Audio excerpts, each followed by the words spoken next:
Welcome back to the Trees and Lines podcast. Today we talk with Leslie Kass, CEO of Lewis Services. We covered a range of topics with Leslie. It was a fascinating conversation. We explored Lewis's ESOP structure. We talked about what the impact of this election year is going to be on U.S. infrastructure. And of course, all the great work that Lewis and their team is doing in the market. So have a listen. It was great to have Leslie join us. Enjoy.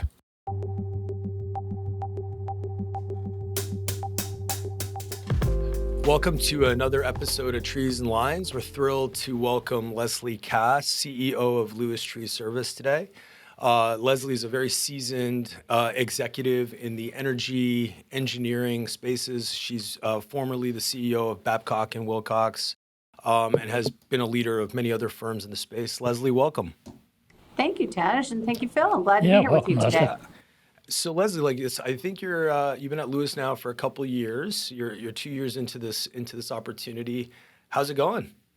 Oh, fantastic! Just blessed to be in this space and at this company. It's been a real treat to get to participate in the industry, and Lewis was built on such a solid foundation. I'm lucky to be here.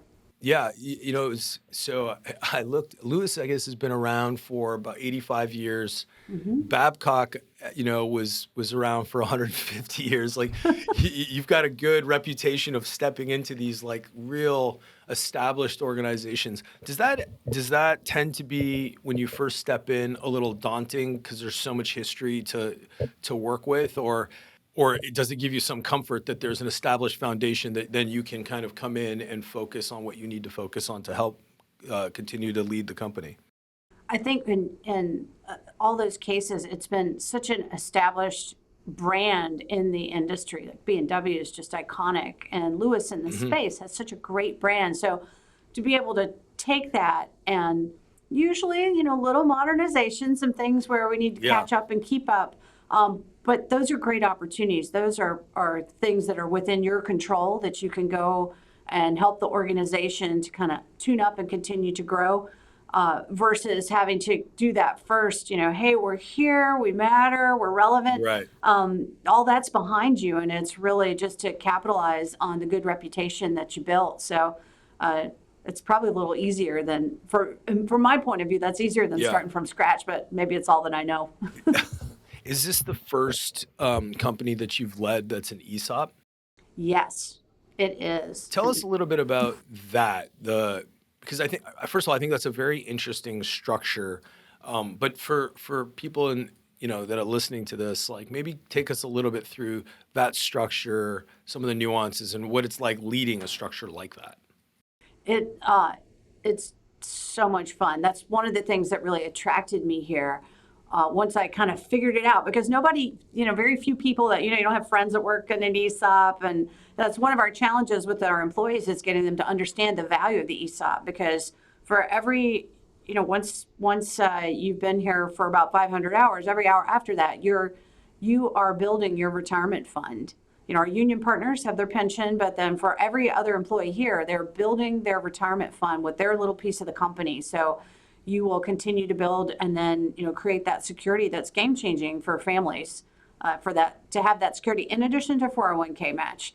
But then we're working with and for each other. So the attitude's very different. That's our truck.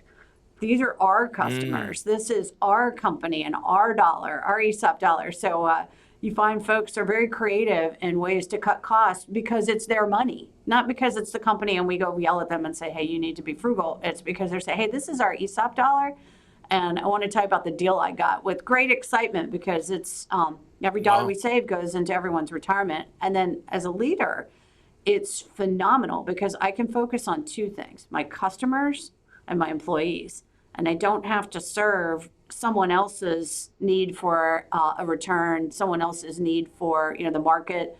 As a publicly traded CEO, you spend a couple days, a quarter, completely immersed with just explaining your story to investors, much less writing that story, reporting that story, making sure you're within all the disclosure, and just, it's maddening, all the things you have to do just to keep that machine running. All that time is given back here. And from a planning perspective, because we're not on a timeline to return for somebody else, perhaps private equity, we just think long term. So if there's a little dip in the market, but we can take advantage of it, we can do that because I don't have to, Right. demonstrate something every single quarter. And it just frees up space and time to be creative and to think long term like you can't. And I haven't found anywhere else. I guess maybe for a private owner you can, Yeah. but certainly in a structure like this, it's great. I imagine your employees that have been around for a long time understand it. How do Yes. you, but most employees aren't in that kind of arrangement. So how do you bring them up to speed and get them invested? It's really, it's storytelling. It's almost like safety. Make it personal, make it real. So that's one of the things we're working on right now is to have folks who've been here for a while who are planning how they're going to use their ESOP dollars, or who have just retired and say, do you see this boat? This is my ESOP retirement boat that I bought myself. Do you see this? We had at our annual meeting one of our employees who had just been in a clerical position in the building, and she retired, and she told the story that was just, with tears in her eyes. She said, I thought I was going to have to take a part-time job in retirement. My financial advisor said, Sue, you can buy a new car. You should travel. What are you talking about? And the change that was for her and her outlook and what she's able to do. And then that, folks, like, whoa, you hear that story, then you go and you explore more. But it's really got to be the folks who've been beneficiaries telling others, I think, to have it really stick. What a message coming out of your office staff that Yeah. changed her life. That's pretty cool. I think 4,000 employees. Is that where you guys are right now? About 4,000. Talk to us a little bit about, what you see with, fresh eyes coming into this space. As I feel like the market in line clearance and storm response is very controlled by a handful of companies, right? Your competition is also these other sizable, very historic businesses. From a point of differentiation, from, kind of separating from the market, doing different things, creating new value for the market, like what is sort of your game plan without obviously telling your competitors what you're going to do, but just from a very high level, like what are you guys trying to accomplish right now from this point kind of forward? Well, I think it's really continuing that Lewis brand. I think that we grew, and my predecessor, Tom Rogers, really grew this business with Dennis Brown and many others just off of good work leads to more work, and continuing that, never getting out there where we can't deliver what I like to call the Lewis experience, or the customer promise is how we refer to that, such that you get what you pay for and you don't get a lot of headaches. I joke that our utility partners don't get paid to put up with the headaches you give them. And imagine, what, Phil, you've been in this business forever, but, you're in homeowners' yards. Your ability to create headaches is very high. You get opportunities every day to create a whole ton of headaches because you're dealing with reliability, homeowners' yards, safety. So if we can deliver on that, then it's being able to continue to develop leadership such that we can grow and deliver that Lewis experience in other places, because we can only grow as fast as we can build that leadership bench. So we're very focused on that and sources of leadership. I was at Veterans and Energy last week, making sure that we continue that pipeline and others to continue to diversify and build our workforce and take on the skills maybe from outside our industry so that we can grow even further, because we can't home grow them fast enough to continue to grow. And then thinking about, technology will be done with you or to you. We're going to choose with you. It's coming. You heard it on your podcast recently with Cindy from Rappahannock. Absolutely. That we need to understand that, how that affects our work, how we can be a partner in that and executing and delivering as the view on how we trim and where we trim changes. And what can we do to make that more efficient and stretch every dollar to get, as much trim as you can for, for the folks that we have out there. So it's an exciting and dynamic time. It's an industry that's going to be more and more data-driven, and technology is going to be a key to that. So interesting how you're adapting, or how are you adapting technology to your operations? We've got a learning management system. We've got iPads out there, kiosk iPads. We're training people. We're figuring out other ways to collect data. We're installing, additional technology on our trucks right now. We've got a whole, some of the in-cab camera, but additional data that we can collect from that, just again, to reduce windshield time, make us more efficient. How can we continue to look for opportunities to do more things while we're out there, while that truck's rolling? What else can we do? Because I don't know about you, but the robot with the chainsaw is not showing up in my yard anytime soon. So there's a certain part of this business that I think, for a long time, we're still going to need climbers to do that delicate work and roping and rigging because we have structures out there. So I love it because the industry will be here. There'll be some change, but there's still a desperate need for what we do. It's not going to go away. So how are you finding the new employees? Everybody's complaining about a workforce that hard to keep up with what's out there. It is challenging. And I think as an industry, how can we tell the story of, if you love to be outside, if you don't want to be contained by four walls, as my guy said, if you want a new view every day, come join us and have a career that's rewarding. And it's challenging. It's a hard day's work. So sometimes it's not for everybody. But how do we appeal to those folks and say, it's a hard day's work busting tables too, but you could come work for us, be outside, get some, build a retirement, have some benefits, and making sure we sell the story and the purpose and the mission. Our folks love to go on storm because it's so rewarding when you get cheered into a neighborhood and you're like, I did something good today.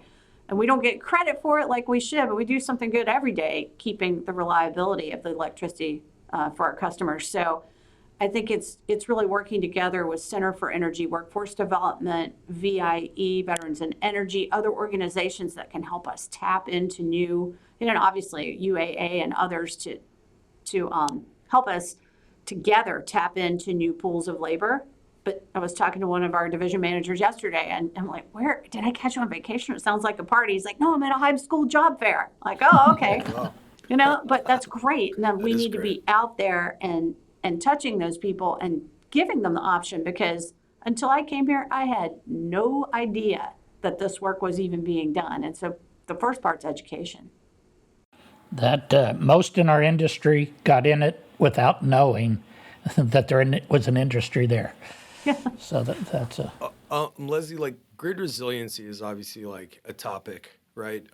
There's an incredible amount of stress on this U.S. electric system. The infrastructure is vulnerable.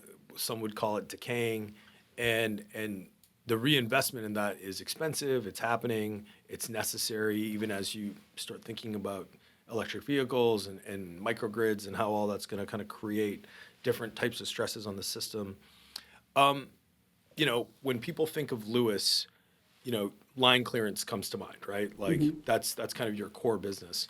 Have you thought about, or are you thinking about, without having to disclose anything here, other things that you may want to do as it relates to grid resiliency? Like, are you guys thinking about expanding your offerings, or are you going to continue to be more dominant and attempt to be more dominant in your core offering? Well, I think you've probably noticed we went from Lewis Tree Service to Lewis Services because, as I like to say, what else can you do with muscle and trucks?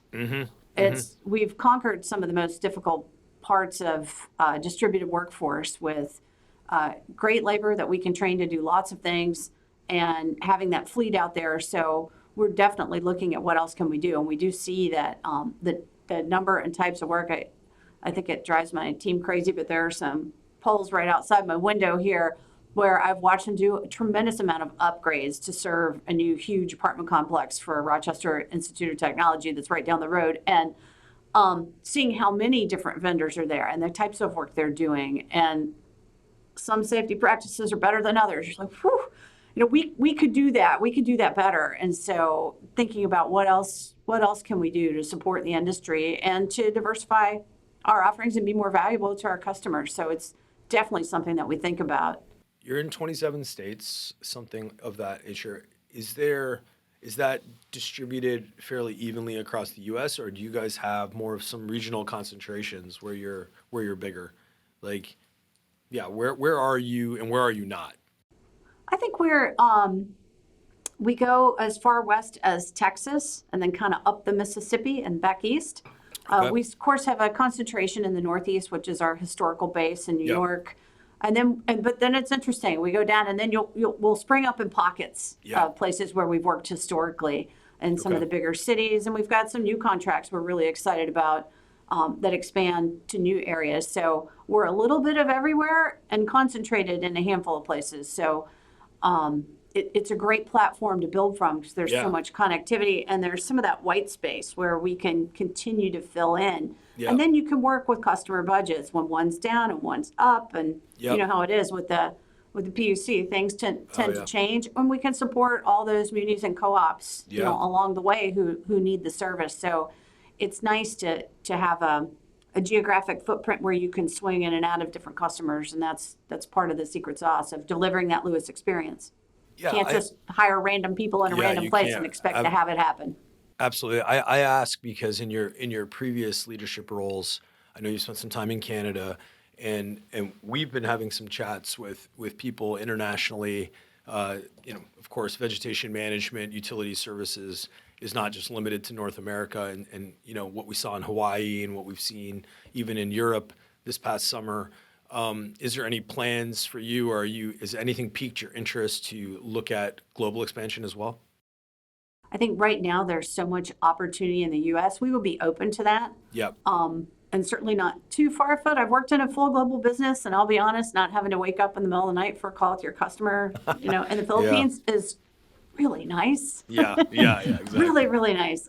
Or Vietnam or somewhere like that, but it's really offset, or Egypt, or anyway, I don't miss that. Yeah. But I do think within North America, there's a ton of opportunity, and even like you said in the U.S., there's so much opportunity because you're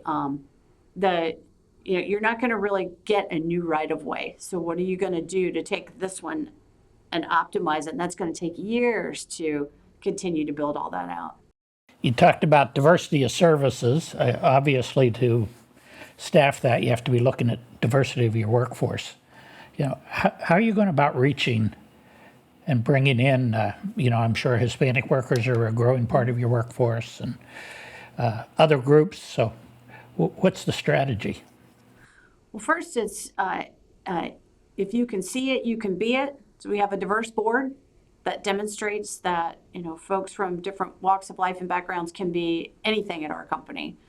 And then continuing to provide that leadership development and training at all levels, and then recruit. We have a director of DE&I, and she's helping to educate us to make sure that we're just aware, right? So that people feel included, that we don't sort of accidentally create barriers or create something where someone's not comfortable, mainly out of understanding. I mean, we're employee-owned, we're all about the people, but you can alienate a group or make them not feel welcome just because you don't understand the customs, the things that matter. We're working on language, both Spanish and English. I'm learning Spanish. We've got some folks learning English, making sure that we can communicate very seamlessly and have that, all of our materials, like everyone in the industry, are both in Spanish and English, to make sure that the message comes through clearly. Folks don't have to work hard to understand what we mean by safety, as a great example. So many opportunities, and I think there are many untapped sectors of the workforce, women in particular, that we're making inroads, but like the whole of the energy industry, we're not. I joke it's a success. I complain, but when there's a line at the women's room at an industry conference, you're like, well, ladies, this is progress. We're getting there. I used to be in here by myself, so that works. That's positive spin there. That is positive. Yeah. I like the if you see it, you I can like be that it. too. Because Yeah, you can see there were a long time that we talked about diversity, but then all the advertisement, all the pictures, everything was anything but diverse. So you can talk about it, but it's so much more helpful to see it. Yeah. Leslie, this is obviously, a very important election year for a lot of reasons, but specifically around the discussion of infrastructure, and so have you started to look at or consider, if the administration changes, what the implications of that would be for, your particular sector, and what is it a positive? Is it a negative? Is it basically a no change? Like how closely are you watching, what the tea leaves are saying and what the impacts could be based on who's in office come, November? I think for our utility executives, it can be a big change, right? The mandate will really, I think, shift. I do think the mandate around reliability is not going anywhere. And so that work is going to happen. There's no question. Grid hardening, as we continue to electrify, folks. I heard one of the CEOs talk about it, 2 years ago. He said, it was one thing when your power went out 10 years ago and you just don't open your fridge and you play cards by candlelight. Everybody thought that was kind of fun. Now you can't work. You can't run your electric car. Your world stops. Heaven forbid your teenager's phone's drained. I mean, the world stops, and it's a World stops. whole different animal. And you see that in how the utilities are responding to outages and the public pressure they get. That's not going anywhere. So on the infrastructure side, I think you'll definitely see a pivot, perhaps from one to another. From a cleaner mandate to a more electrons mandate potentially. And that'll affect some of the ancillary pieces of the business where we sit, we get to watch it. We'll support whatever you want to build. But from a utility perspective, they've got to then go figure out what's the best use of their capital dollar and how do they plan. It's pretty difficult to plan long-term infrastructure on a short-term agenda. And they get to do that every day. So I think it's really them partnering with their states rather than the federal level to say, okay, what are we going to do here in this state to at least keep our grid stable and make sure that the electrons are flowing. But it'll be challenging for them. What else do you see coming out of the C-suites of utilities that will be driving you and Lewis in the future? Technology, and they're looking for, again, a way to stretch those dollars, especially on the maintenance side. How do we stretch those dollars and get the most reliability we can for every dollar we spend? And again, fortunate for us, it gets back to, you can spend it on whatever hardening you want, but you don't take care of the trees, it won't help you. So, so I think we definitely continue to get some of that spent, but how can we partner with them to make sure those dollars go as far as they can and to understand the direction that they're going with the technology and the data and maximize that? Because you can have, I like to call it the ivory tower. You can make up all these great ideas, but they come to life in the field with us. And so how are we a partner in that to make sure that it's effective for the long term? Because you can cut every little branch that's sticking out. That is the most expensive and efficient way to get your work done. Leslie, philosophically, with technology, are you more of, because there's like a huge number of little technologies, sophisticated technologies in the space, whether it's collecting data, analyzing data, apps, all this kind of stuff. Has your historical sort of MO as leading businesses been a partnership type strategy with best in class sort of tech partner, or are you more of a, I like to build something in-house, brand it with Lewis, where we control not only the data, but the impact, and we can scale and, play with things and toggles. Like, do you have sort of or is it just on a case-by-case basis you'll approach things? Like, what's been your general historical approach? Yeah, my view, especially here, I think is partner, because that is a whole separate, that's a different animal. Yeah, different animal. Mm-hmm. And it just have people. It's great because when I talk to folks, that we're piloting various technologies and say, hey, listen, I got no interest in building what you build, but I can tell you what happens in the real world with our team. I go out in the field with you and explain this. And they have no interest in hiring craft labor and getting trucks. They're like, yeah, we don't. Right. This is terrifying to me. This is like outside and in the woods, and that's I'm an inside Nintendo kind of guy. I want to spend my weekend inside. Like, perfect. Right. We have the perfect marriage here. I'll do the thing you don't like. You do the thing I'm not really that awesome at. But it creates a great partnership because when those folks realize the power of actually seeing it from the ground and getting that feedback from the people who do the work, it makes the product that much better. In your first couple of years, can you maybe highlight something for us that kind of shocked you, maybe surprised you, complexity, an industry norm, something that you were like, oh, I didn't realize that, or, this was very unexpected. Like, what is something that has really kind of like shocked and awed you a little bit? I was, and no matter even, B&W fully global, you could still reach everybody on a Teams meeting, right? If you want to have an all hands meeting, you could have an all hands meeting. Not so much out in the truck at the end of the. So really the reliance on our, on our first line supervisors to carry that message, our general forepersons to carry that message, and being so distributed, just understanding that their experience at Lewis is really their local leadership. That's what Lewis is to them. And so making sure that we're relentless about training and equipping and helping that local leadership to be successful so that those employees want to be here and want to work with us.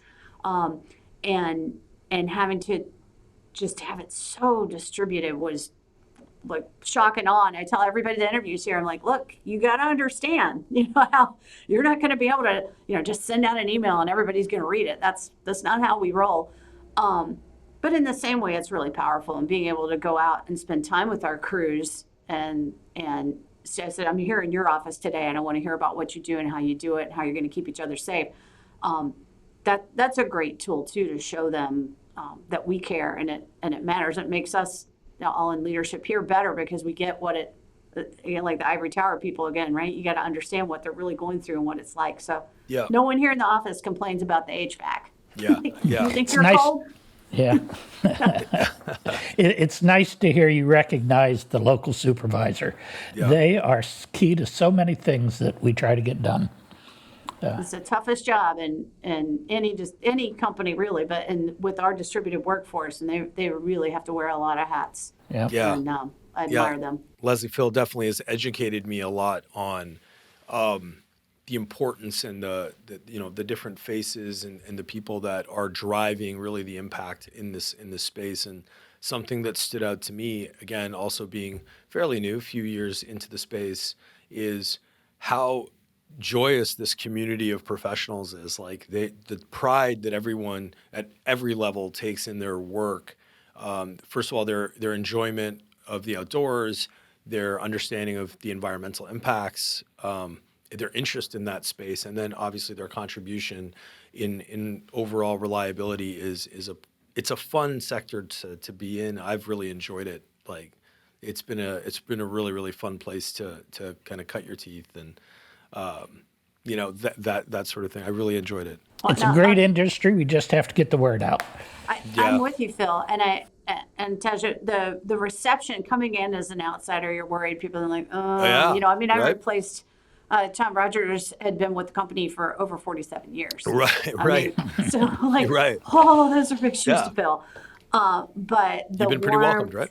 and the support, and I have to credit him and the leadership team here, but just the employees we're curious and something new, and can you teach us something new? And just that open attitude that happens at every conference, and talking to, all of our partners, customers. It is just a super welcoming place.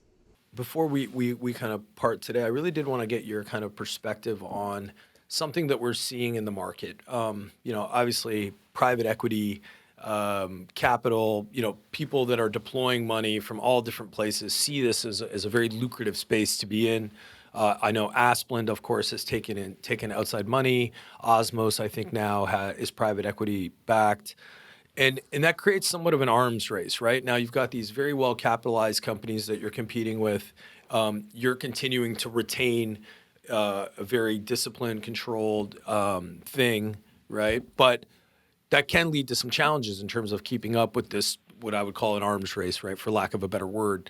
How do you view that?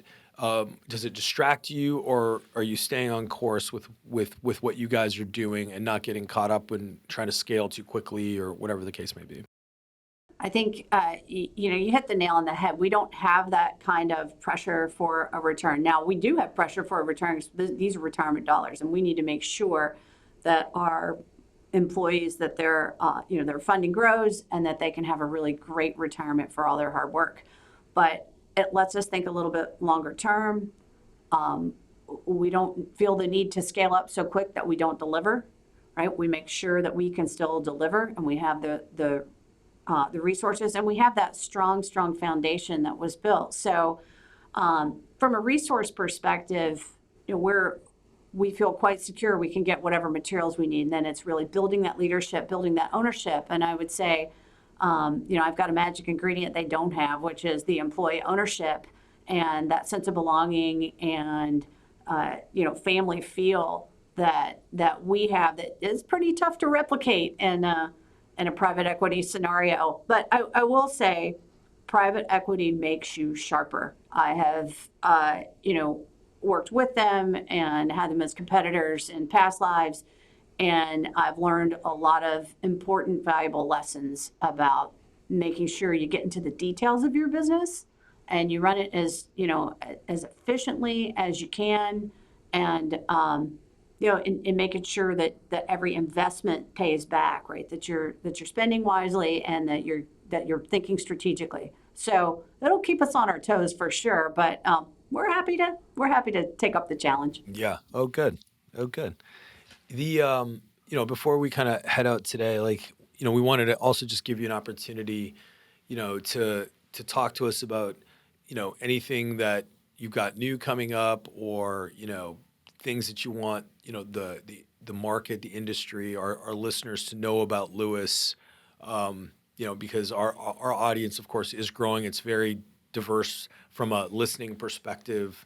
And I think it's a real treat for folks to be able to listen to someone leading such a historic and important organization. Is there anything you want to kind of message out to folks in the marketplace about Lewis and what you're up to? I think what I've discovered since being here, we're bigger than you think. We're like a best kept secret. Yeah, you are. We're bigger than you think. We're on the move. We're an incredible place to work and to learn and to develop. We're always seeking talent on our team, and we're a great partner. We take that utility partnership very, very seriously. I've been on the other side. I know what it feels like to be let down by a vendor, and it creates a lot of pain and heartache. And that's that's really our big selling point, is a good price, but for a product you can rely on. And we're Lewis Services. What else can we do with muscle and trucks? If there are things where you're not being served with that same customer promise, call us and maybe we can do it. We might be able to figure it out. And we'd love to partner with you on figuring out what's next with our team, because we think we can deliver that, and we're fierce guardians of making sure that we take care of our customers. Oh, that's awesome. Well, Leslie, we thank you so much for taking the time today and joining us. You're leading a great organization. It sounds like you're off to a stellar start. We wish you all the success.